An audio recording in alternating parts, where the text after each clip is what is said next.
Conveyancing is the word we use to describe the legal process and legal work behind transferring a property's title from one person to another.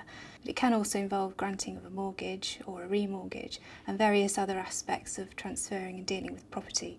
The most common form of it to everybody is buying and selling of your own home. The co-op will investigate the title.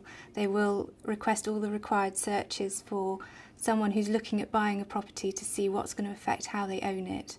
So the local authority searches, the water and drainage searches, everything and anything that will affect how you live in that property and how you own it. Conveyancing usually takes 8 to 12 weeks. However, there are things that can affect that timeline.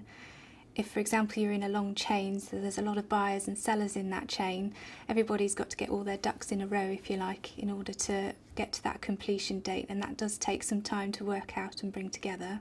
If you have lenders or mortgages, you have to make sure your customer can comply with their requirements in order to proceed with the transaction.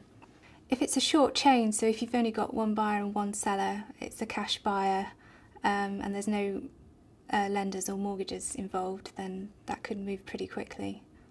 It's up to the buyer whether they want to proceed without searches. They don't have to do it, but they're putting themselves at risk by not knowing everything about that property that they could potentially know.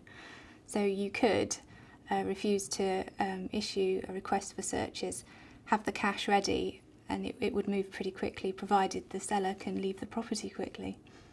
I think when most people start looking for a conveyancer, they do look at the price first. However, I think they should consider whether a firm is reputable and established, like the co-op, who is also ethical and has very high standards and customer care.